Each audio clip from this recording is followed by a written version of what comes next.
karena saya benar-benar effort banget menjalankan ini, kuliah, bekerja sambil mencoba membangun startup. Sampai tahun 2009 saya memutuskan untuk upgrading lembaga saya ini menjadi lembaga vokasi. Mungkin bukan upgrading ya, mendiversifikasi menjadi lembaga vokasi. Lahirlah Elizabeth International tahun 2009. Ya, itu saya garis bawahi kuliahnya singkat, kerjanya cepat. Nah, di tahun 2009 itu hanya ada beberapa kampus di daerah di Gianyar. Dan kebetulan memang sangat tertarik sekali dengan program yang ditawarkan oleh Elizabeth International.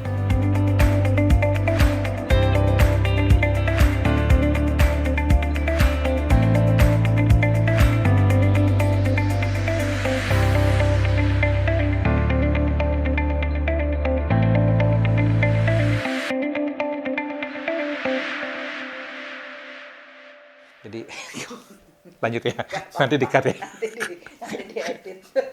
Nanti diedit ya. Ingat ya poinnya itu ya. Jadi ada panggilan jiwa gitu Ya. ya, untuk berkarir di dunia pendidikan vokasi. Gitu ya. Betul. Oke.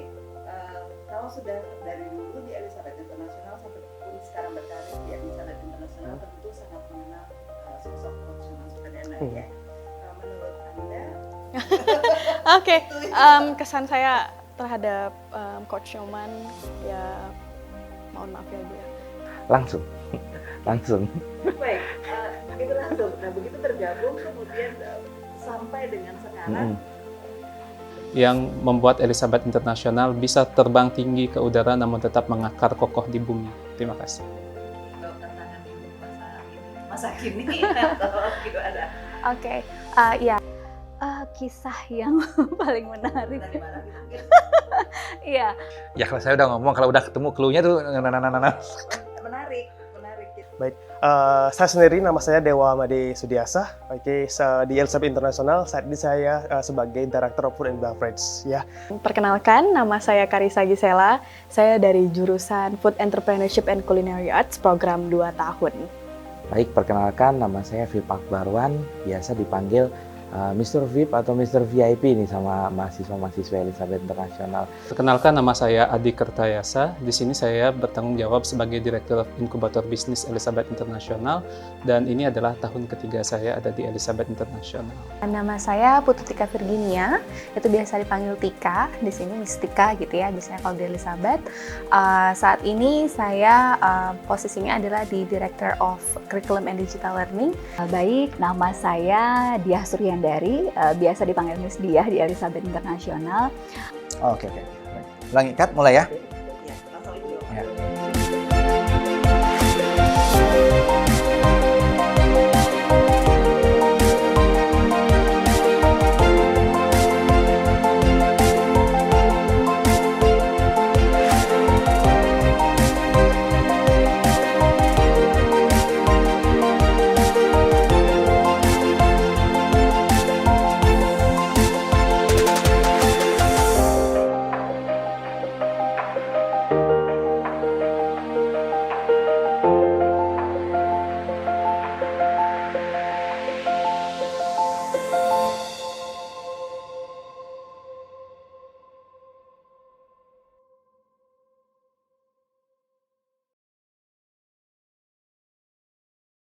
Saya mengenal Pak Nyoman Sukadana itu dari Elizabeth-nya dulu, ya. Jadi kan dulu ada jinglenya tuh, sukses jadi mudah. Nah, itu pertama kali saya dengar Elizabeth, ya.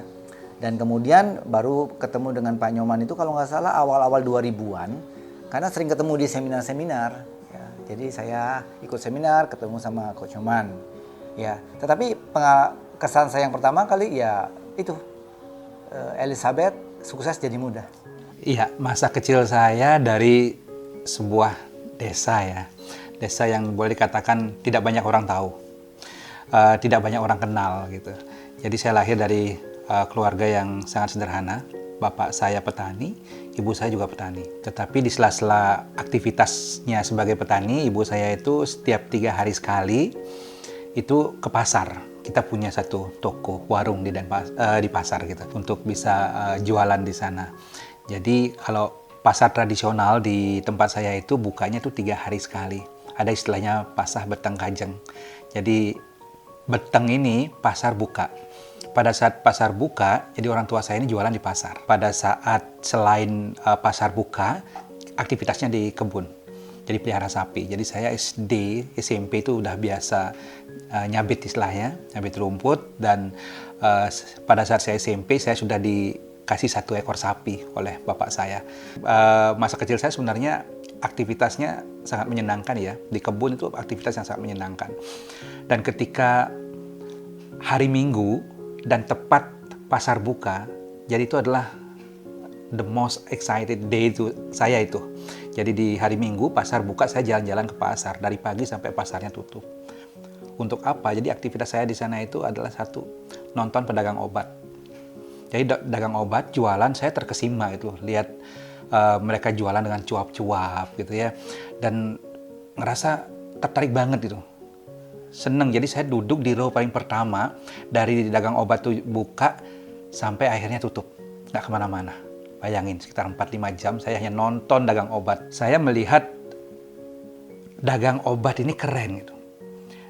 Public speakingnya itu luar biasa. Terus yang kedua, yang saya lihat mereka ini entertaining banget. Bayangin, kadang-kadang dia bawa ular, bawa reptil-reptil gitu ya. Terus dia kadang main sulap untuk menarik orang-orang untuk datang. Dan setelah orang terkumpul datang, dia baru jualan. Jadi saya melihat keren banget ini gitu. Sehingga ketika saya pulang dari pasar nonton itu, saya menjadi pedagang obat imajiner. Saya ikut jualan, jadi sepupu-sepupu saya undang main ke rumah, saya jualan gitu. Saya jualan, bayarnya pakai daun gitu ya. Jadi mungkin itu ya, entrepreneurship saya muncul di sana awalnya. Sangat terinfluence, jadi masuk ke subconscious mind saya itu. Selama sekian tahun saya SD, nonton begituan saja ketika libur gitu.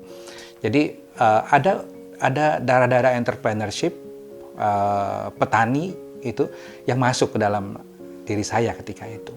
Jadi ada elaborasi antara petani, pasar, dan entrepreneurship ini ada ketika itu. Dan ketika saya tamat SMA, saya memutuskan untuk lanjut kuliah. Semester 1 saya mulai bingung karena ternyata lifestyle di sini tuh kok beda ya. Kok banyak teman-teman saya yang punya gitu loh ya, bermobil, sehingga saya bingung. Saya akhirnya memutuskan untuk bekerja. Saya kuliah sambil bekerja. Saya bekerja ketika itu memilih bekerja sambil kuliah di Ritz-Carlton Hotel. Sekarang menjadi Ayana Hotel. Ketika itu menjadi seorang apprentice. Gajinya 600.000 sebulan, 620.000 sebulan. Ketika itu saya berpikir, kalau 600.000 sebulan, kapan saya bisa beli mobil ya? Tetap aja nggak bisa beli mobil gitu. Tetap aja saya nggak bisa ngikuti lifestyle teman-teman yang ada di sini. Ketika itulah saya memulai berpikir, saya ingin meng-create sebuah bisnis. Sehingga semester 2, saya mulai start menjalankan bisnis. Perjalanannya panjang, berliku-liku, tetapi akhirnya karena saya benar-benar effort banget menjalankan ini, kuliah, bekerja sambil mencoba membangun startup. Ketika itu ya bukan startup saya sendiri, bilang jualan gitu. Istilah startup belum ada ketika itu, entrepreneurship belum ada gitu. Jadi saya start jualan dan akhirnya berhasil. Semester 3 saya bisa beli mobil sendiri. Saya bilang sama ibu saya, Bu, saya kurang duit lagi sekian, lagi sedikit nih. Saya perlu mobil untuk angkut-angkut barang saya, untuk antar-antar barang saya. Tolong disupport. Ibu saya kasih support ketika itu. Dan akhirnya semester 3 saya bisa beli mobil saya sendiri.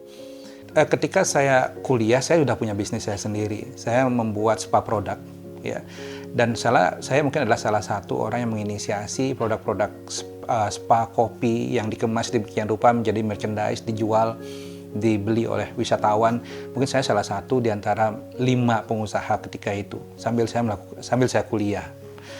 Coach Nyoman itu kebetulan saya mengenal Coach Nyoman, sosok beliau cukup lama karena kebetulan beliau satu alma mater dengan saya di STP Bali dan kami juga aktif di organisasi ya, di alumni. Jadi memang cukup mengenal beliau, sosok beliau seperti apa gitu karakternya. Coach Nyoman itu adalah orang yang pandai melihat peluang, pandai melihat opportunity. Dan di sini saya lihat Coach Nyoman adalah orang yang sangat firm gitu loh, dalam artian beliau punya apa ya saya bilang ya, betul-betul punya, kalau udah punya mau harus jalan gitu, harus dilakukan, harus eksekutif. Kita pasti bisa gitu. Jadi nggak pernah ada di kamus beliau kita nggak bisa gitu. Jadi kita coba dulu gitu. Dan itu hebatnya beliau bisa melihat peluang-peluang yang ada yang mungkin tidak bisa dilihat oleh orang lain. Setelah saya tamat kuliah, saya memutuskan untuk membangun jaringan retail. Jadi saya punya minimarket ketika itu. Saya buat distro, baby shop, gitu. Ada kurang lebih 7 outlet. Tetapi setelah saya jalani, saya merasa kok saya tidak menemukan. Saya ada kerinduan terhadap hal lain gitu. Saya ingin sesuatu yang bisa impact gitu terhadap orang lain. Sehingga ketika itu saya diperkenalkan sama salah satu teman saya, seorang master coach dari salah satu perusahaan coaching terbesar salah satu terbesar di Indonesia. Ketika itu saya diajak sertifikasi coach. Dan ketika itu saya bergabung di perusahaan ini dan mulai punya profesi baru sebagai seorang business coach. Dan begitu asiknya ternyata di dunia coaching, di dunia education itu menarik. Dan saya akhirnya memutuskan untuk membangun jaringan kursus bahasa Inggris ketika itu yang relate dengan dunia pendidikan. Jadi saya bangun kursus bahasa Inggris dari kampung saya dulu, terus masuk ke kota kabupaten, terus masuk ke Denpasar, akhirnya saya franchise-kan, hampir ada di seluruh kabupaten di Bali, sampai di Kuta, sampai di kurang lebih ada 11 outlet ketika itu. Sampai tahun 2009 saya memutuskan untuk upgrading lembaga saya ini menjadi lembaga vokasi. Mungkin bukan upgrading ya, mendiversifikasi menjadi lembaga vokasi. Lahirlah Elizabeth International tahun 2009. Dan saya adalah alumni pertama Elizabeth International di tahun 2009. Saya tertarik dengan Elizabeth International dulu, ya kalau saya flashback kembali ke tahun 2009. Ya jadi Elizabeth International itu baru pertama berdiri ya, perdana di Gianyar ya. Awalnya sih karena saya kepikiran untuk bisa mencari sebuah kampus vokasi dengan kuliah singkat kerja cepat. Ya, itu saya garis bawahi kuliahnya singkat kerjanya cepat. Nah, di tahun 2009 itu hanya ada beberapa kampus di Gianyar. Dan kebetulan memang sangat tertarik sekali dengan program yang ditawarkan oleh Elizabeth International. Awalnya Elizabeth International itu berdiri karena sebuah observasi saya sebenarnya. Saya melihat, saya mencoba untuk datang ke beberapa negara gitu ya. Yang dekat-dekat misalnya ketika ke Singapura, atau saya sempat ke Australia, ke beberapa negara ketika itu, saya lihat ada sesuatu yang boleh dikatakan industri pendidikan di sana itu masuk ke dalam sebuah industri yang sangat diberikan concern oleh pemerintah dan swasta. Dan saya berpikir bahwa di Bali ini ketika itu belum ada lembaga pendidikan, sepengetahuan saya yang melakukan pendekatan dengan branding approach, pendekatan branding seperti itu.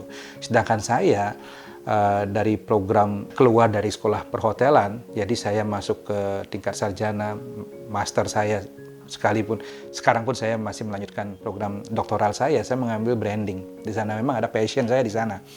Dan saya melihat ketika di Indonesia ketika itu lembaga pendidikan itu pendekatannya masih pendekatan konten. Pendekatan bagaimana orang itu melihat pendidikan ini sebagai sebuah keharusan, kewajiban. Tamat SD ya harus ke SMP, tamat SMP ya harus ke SMA, tamat SMA ya harus kuliah bagi yang bisa. Jadi pendidikan ini sebagai sebuah kewajiban, keharusan. Setelah saya lulus SMA, saya sudah mulai belajar menjalankan bisnis kuliner bersama teman saya. Dan saya merasa di situ, oh saya ingin bisnis saya berkembang lebih besar nih gitu. Dan saya sadar kalau saya ingin bisnis saya berkembang lebih besar, saya harus memahami dari basicnya gitu. Karena seperti yang saya katakan tadi, saya merupakan lulusan SMA, ya lulusan IPS lagi gitu kan. Jadi saya belum tahu sebenarnya apa itu kulineri ataupun kayak bagaimana sih mengembangkan bisnis dengan baik dan benar. Jadi saya sadar, oh saya harus nih belajar dari basic gitu. Dan mulailah di situ saya sambil saya kerja tadi saya sudah mulai mencari-cari saya mau kuliah di mana ya gitu. Dan Bali sudah menjadi pilihan sebenarnya, tapi kampus mana nih gitu kan. Dan kebetulan saya ada abang di sini yang sudah beberapa tahun sebelum saya tinggal di sini dan dia merekomendasi itu ke saya. Coba deh kamu cari tahu tentang Elizabeth International gitu kan. Jadi saya cari tahu melalui website pertama-tama dan di situ sudah wah mengesankan gitu. Karena first impression saya dari website itu adalah Elizabeth tuh merupakan kampus internasional, dan itu tertera di website itu. Mereka bekerja sama dengan siapa, program apa yang mereka jalankan, dan pilihan-pilihan jurusan mereka. Dan satu jurusan yang benar-benar menurut saya keren banget, bahkan Elizabeth merupakan kampus pertama dan satu-satunya yang memiliki jurusan ini, yaitu jurusan Food Entrepreneurship dan Culinary Arts tadi. Jadi ketika saya melihat pilihan jurusan itu, saya langsung kayak, this is the one. Ini yang harus saya pilih. Ini yang ingin saya pelajari dan ingin saya jalankan dan ingin saya terapkan di masa depan saya gitu. Sehingga siapa saja saya temui, kok bisa namanya Elizabeth Internasional? Pasti itu pertanyaan pertama. Sebelum diskusi pasti itu pertanyaannya.